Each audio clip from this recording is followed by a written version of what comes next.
नमस्कार मित्रों, आदर्श विद्या मंदिर मथानी में आपका हार्दिक स्वागत है। हमने पिछली क्लास के अंदर अध्याय 10 के प्रश्नमाला 10.1 का प्रश्न संख्या 1 किया था। आज हम उससे आगे प्रश्न संख्या 2 करेंगे। उससे पहले हम इस अध्याय के अंदर दो प्रमेय समझ लेते हैं। प्रमेय 10.1 इसको मैं प्रूफ तो नहीं करूंगा, बाद में समझाऊंगा, लेकिन इसको प्रमेय क्या है उसको समझ लें। हम इनके बारे में उदाहरण कल समझे भी है। तो इसका प्रमेय है दो बिंदुओं से समदूरस्थ बिंदुओं का बिंदुपथ उस दोनों बिंदुओं को मिलाने वाली रेखा खंड का लंब समद्विभाजित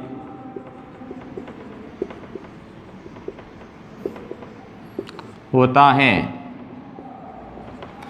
देखो, दो बिंदुओं से समदूरस्थ बिंदुओं का बिंदुपथ उस दो बिंदुओं को मिलाने वाली रेखाखंड का लंब समद्विभाजित होता है।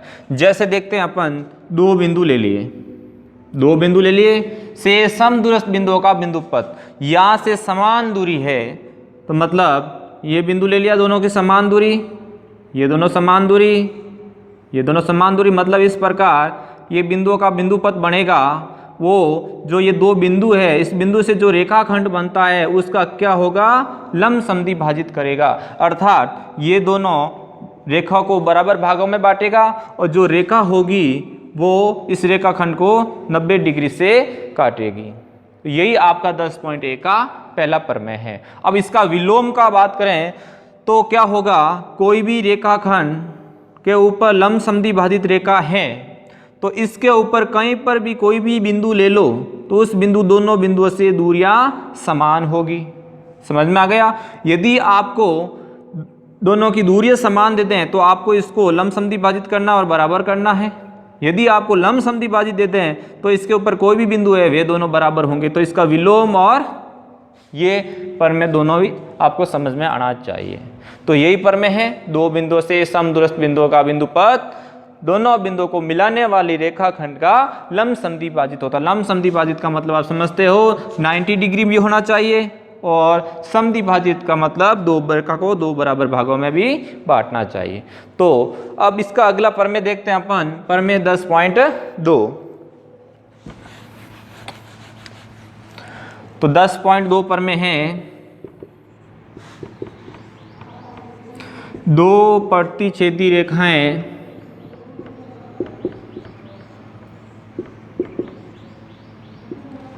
से रेखाओं से समदूरस्थ बिंदुओं का बिंदुपथ क्या होगा, उस प्रतिच्छेदी रेखाओं द्वारा बना कोण का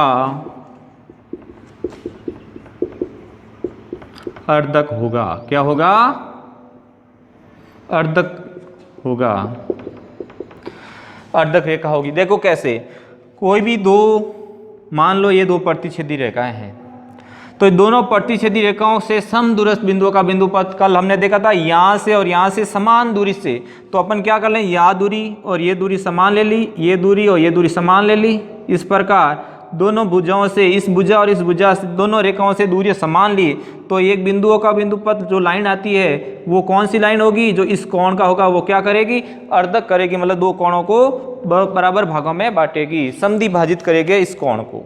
तो यही आपका दूसरा प्रमेय है। अब इसका विलोम आ जाए कि कोई भी एक दो प्रतिच्छेदी रेखा है और यदि उस कोण का अर्धक है तो क्या होगा, इस रेखा अर्धक रेखा पर कोई भी बिंदु ले लो, दोनों रेखाओं से दूरियां बराबर होगी और इस पर जो रेखाओं के साथ कोण बनाएगी वो कौन सा कोण है, 90 डिग्री बनाएगी। तो इस तरह ये आपको पर में 10.1 और 10.2 है। तो इसके अगले वाले पर में हम आगे करेंगे, उससे पहले हम जो हमारी प्रश्नमाला 10.1 है उसके अपन प्रश्न करते हैं। तो देखते हैं हम दूसरा प्रश्न। तो हमारा दूसरा प्रश्न है, एक चतुर्भुज के विकर्ण एक दूसरे को समद्विभाजित करते हैं, सिद्ध कीजिए यह चतुर्भुज समांतर चतुर्भुज हैं। तो मैं प्रश्न लिखता हूं। तो इसके अंदर देखते हैं अपन हल।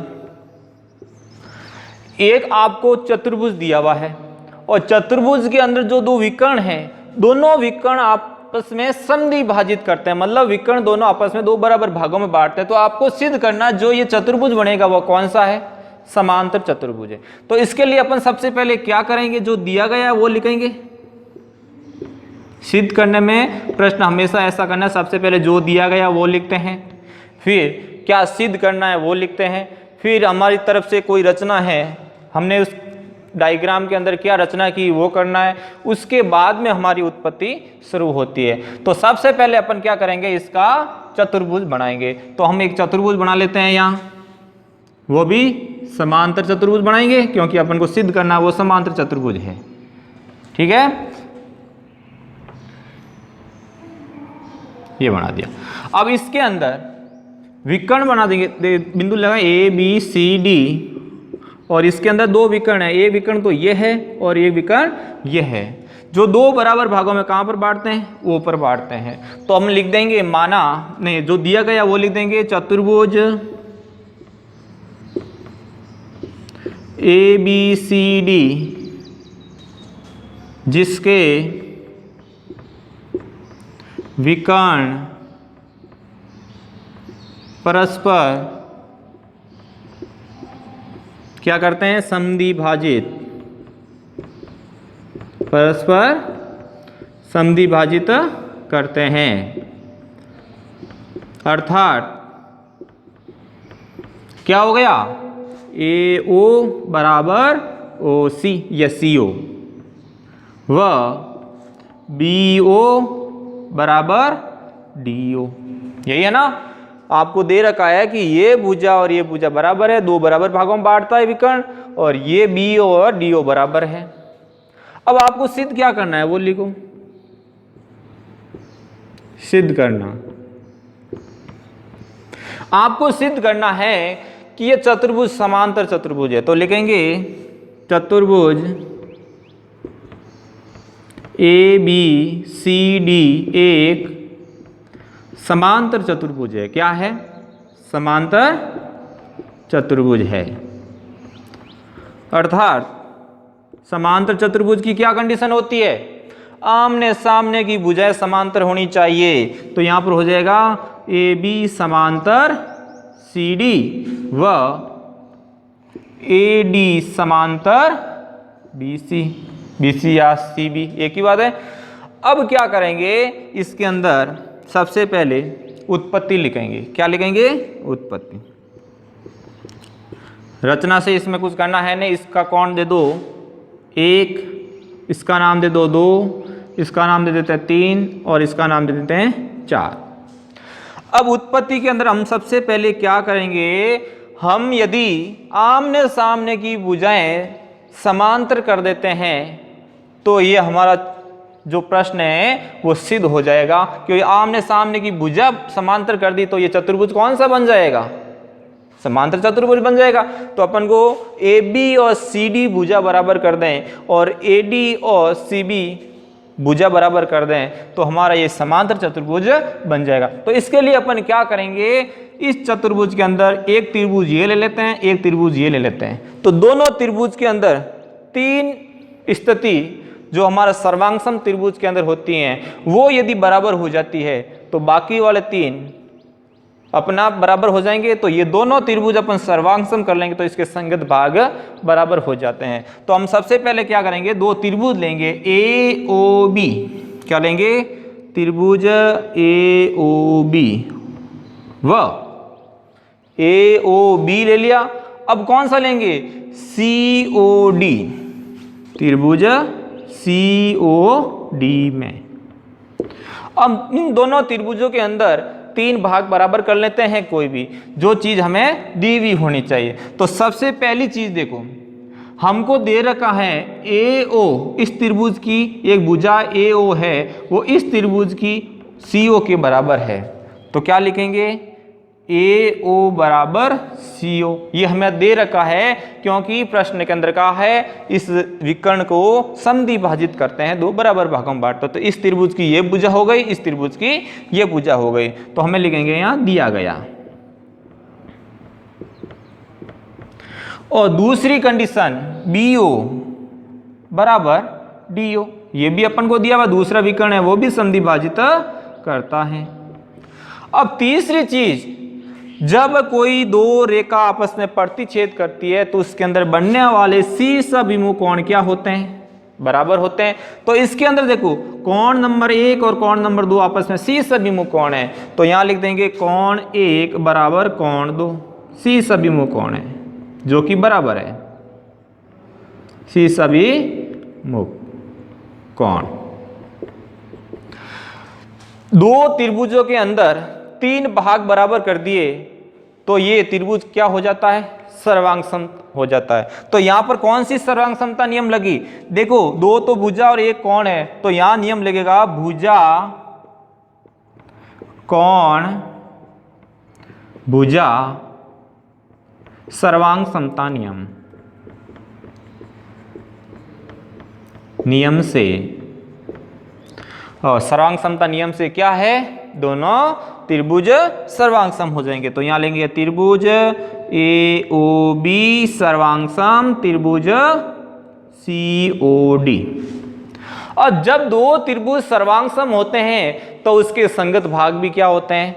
समान होते हैं। तो यहां लिखेंगे सर्वांग सम त्रिभुजों के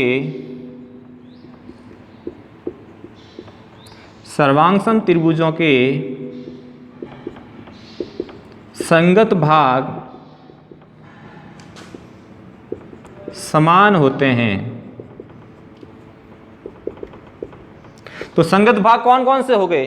तो हम इन दोनों त्रिभुज में कह सकते हैं, तो लिखेंगे अतः कोण 3 बराबर कोण 4 कह सकते हैं ना, क्योंकि देखो इस त्रिभुज का कोण D और इस त्रिभुज का कोण C इसका संगत भाग है। और यहां से भी पता चल जाता कोण A और कोण C के बराबर है, कोण O के बराबर है, कोण B कोण D के बराबर है। तो यहां पर हमारा देखो या ऐसे लिख दो कोण OAB बराबर कोण OCD। ये कौन सा कोण है? आपस में संगत कोण बराबर हो गए, इसके संगत भाग बराबर हुए या नहीं हुए? तो अब यहां से अपन को क्या चीज मिली है? तो कोण ये कौन सा हो गया? 4 और ये कौन सा हो गया? 3। अब कोण 4 और कोण 3 कौन से कोण है? एकांतर कोण है। तो यहां लिख देंगे एकांतर कोण है या नहीं है?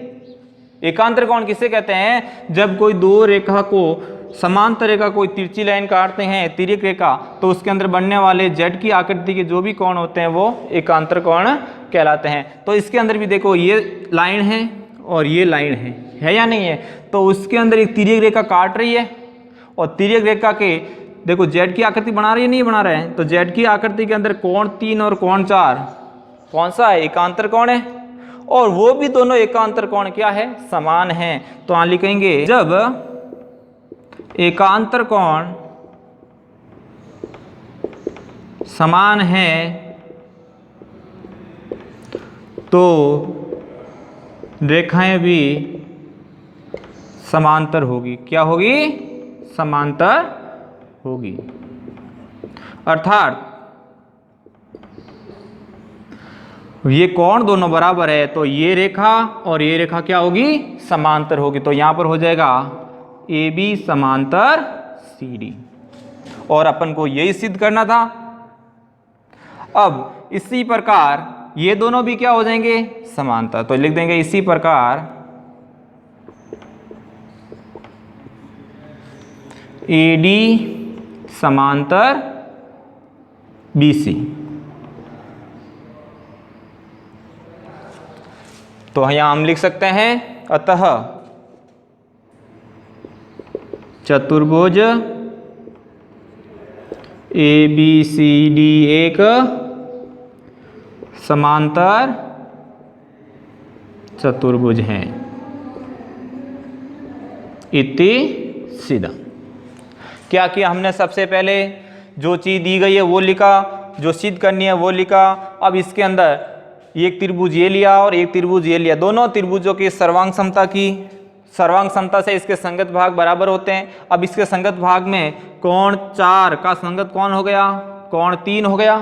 तो ये कोण बराबर है, तो इसके लिए ये कोण कौन से हो गए, एकांतर कोण हो गए। अब एकांतर कोण समान है तो रेखाएं भी क्या होगी, समांतर होगी। अब रेखाएं ये समांतर, तो इसी प्रकार ये भी रेखाएं समांतर होगी। अतः हम चतुर्भुज ABCD एक समांतर चतुर्भुज हैं। अब हम देखते हैं अगला प्रश्न, प्रश्न संख्या 3। तो इसके अंदर हम सबसे पहले हल करेंगे 3 असमरेख बिंदुओं A, B और C के समदूरस्थ बिंदुओं का बिंदुपथ क्या होगा। हमने पिछले भाग के अंदर यह प्रश्न समझा था। कैसे, कोई भी 3 बिंदु है जो असमरेख है, असमरेख का मतलब होता है एक ही रेखा में नहीं है, अलग अलग है। अब इन तीनों बिंदुओं से समदूरस्थ बिंदुओं का बिंदुपथ, अर्थात इन तीनों बिंदुओं से समान दूरी पे जो बिंदु आएगा वो बिंदु क्या होगा, उसके बारे में अपन को बताना है। तो अपन क्या करेंगे, A, B, C, B और C को मिलाएंगे और अपन रचना से AB और AC को बराबर लेंगे। तो क्या हो जाएगा, जो B और C का बिंदु है वो इन दोनों से समदूरस्थ माना, तो जो ये रेखा होगी, जो D होगा वो BC के ऊपर क्या होगा, लंबवर्धक होगा। होगा या नहीं होगा। तो हम साथ साथ में लिख भी देते हैं। क्या करेंगे, सबसे पहले अपन जो दिया गया है वो लिखेंगे। क्या दिया गया है, 3 असमरेख बिंदु कौन कौन से हैं, A, B व C है।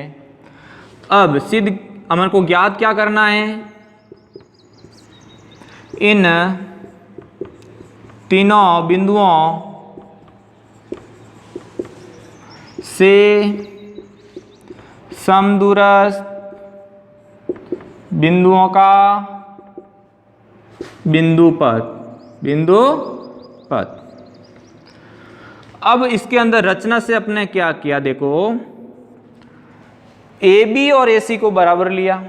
क्या किया, AB बराबर AC, AB AC बराबर लेंगे तो ये दोनों दूरियां बराबर यहां इस पॉइंट पे मिला, तो जो ये रेखा होगी A और D, कौन सी, A और D, वो क्या होगा, BC के ऊपर लंबवर्धक होगा। तो AB AD BC का लंबवर्धक हैं। समझ में आ गया। अब इसी प्रकार यहां लिख देंगे। अतः अब क्या करेंगे अपन, AC दूरी और BC दूरी को बराबर किया। क्या किया, AC बराबर BC। जब ये दोनों बराबर है तो जो ये रेखा जाएगी वो इसके ऊपर क्या करेगी, लंबवर्धक करेगी। करेगी नहीं करेगी, तो यहाँ E नाम दे दो। तो यहाँ पर क्या हो जाएगा, अतः CE किसका होगा, AB का, AB का लंबवर्धक।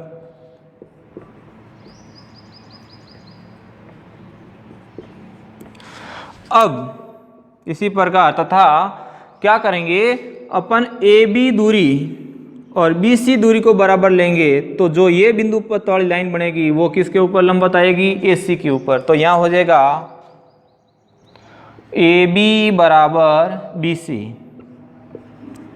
अतः तो क्या हो जाएगा? BF किसके ऊपर लंबवत हो जाएगा? AC पर, AC का लंबवर्तक,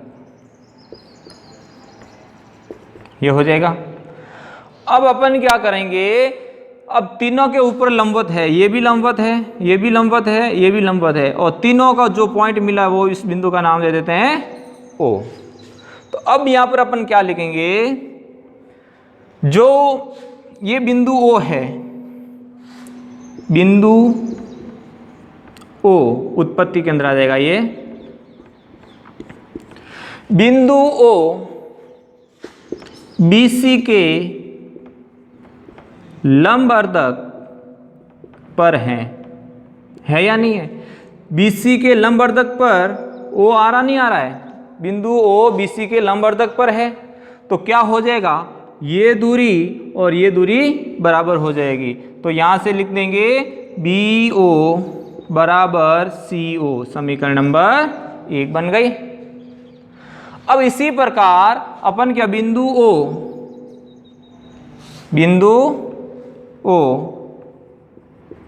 इसी प्रकार बिंदु O किसके ऊपर लंबवर्तक है? AB के लंबवर्तक पर है, AB के लंबवर्तक पर स्थित हैं। तो यहां से भी क्या हो जाएगा, ये इसके ऊपर लंबवर्तक है तो ये दूरी और ये दूरी क्या हो जाएगी? बराबर होगी। तो यहां से AO बराबर BO, समीकरण नंबर 2 हो गई। अब समीकरण 1 और 2 से, समीकरण 1 व 2 से क्या हो जाएगा, देखो BO CO के बराबर, AO BO के बराबर, तो दोनों से क्या हो जाएगा, तीनों बराबर हो जाएंगे।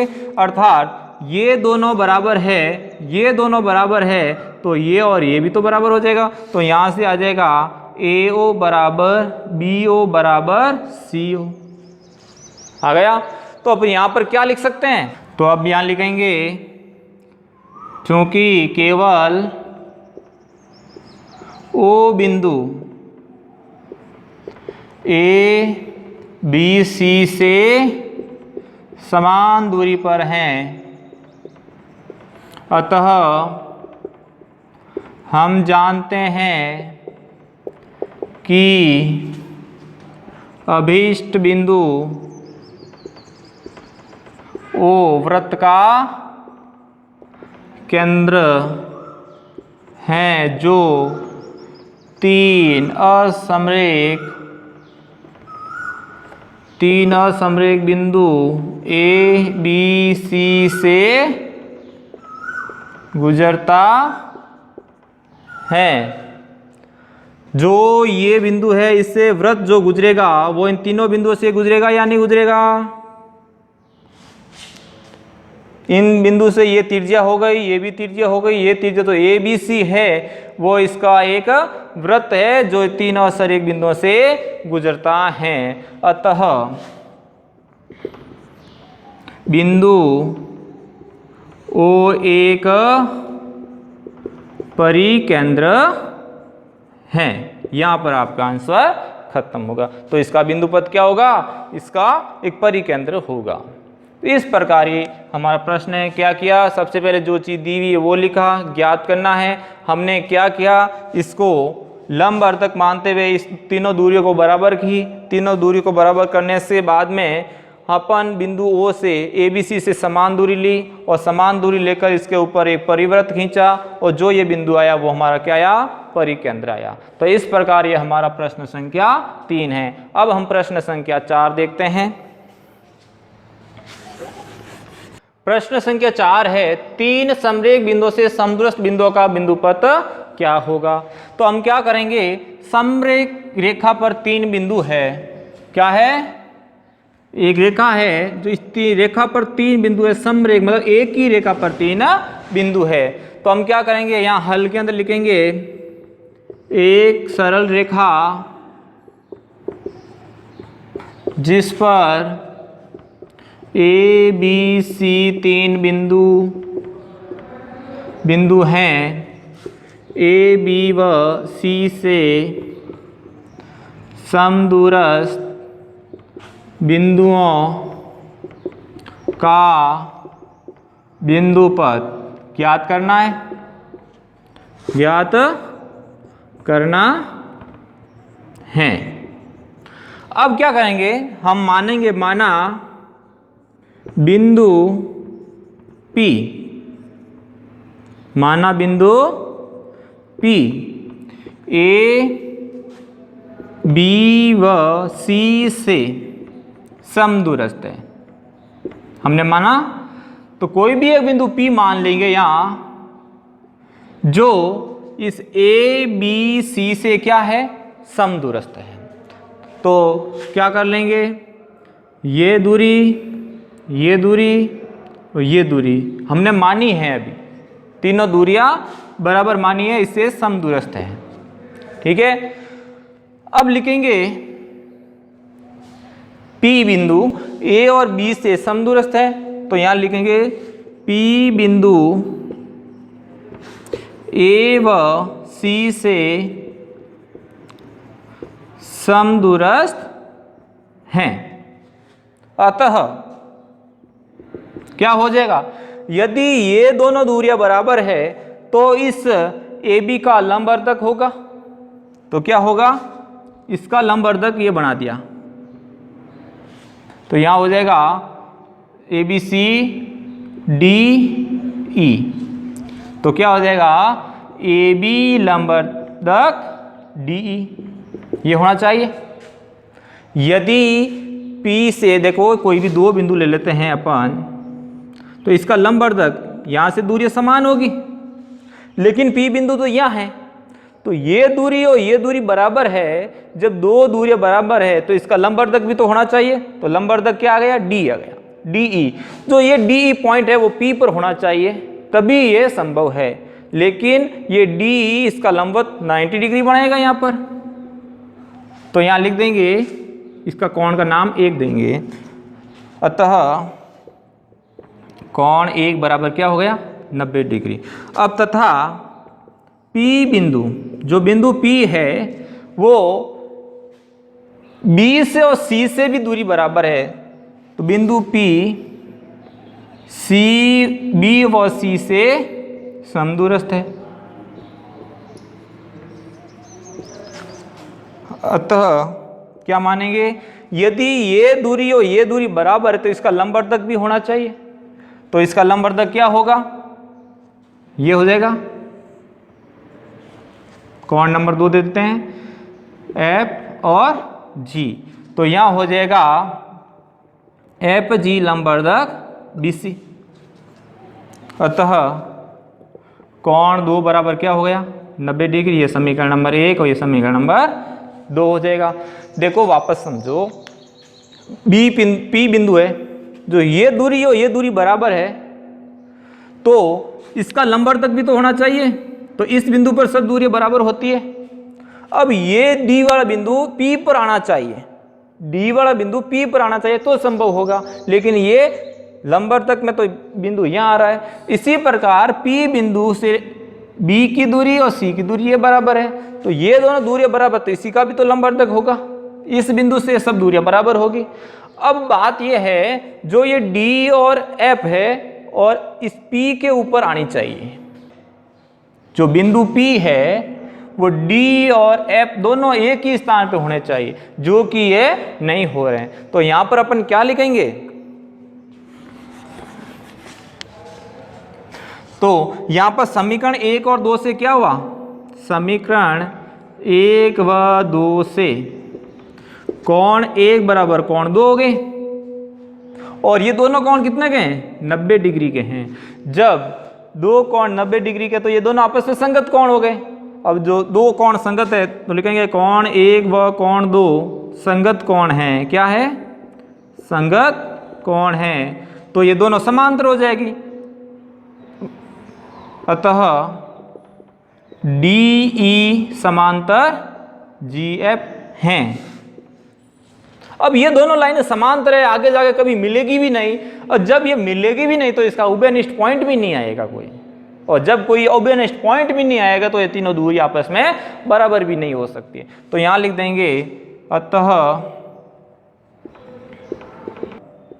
डी एफ व एफ जी का कोई उभयनिष्ठ बिंदु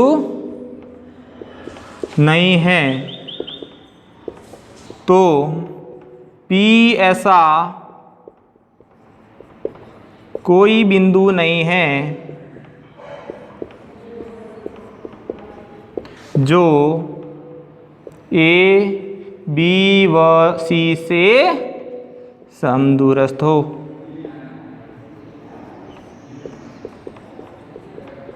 समझ में आ गया? अतः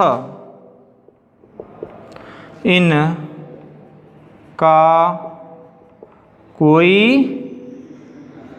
अस्तित्व नहीं है।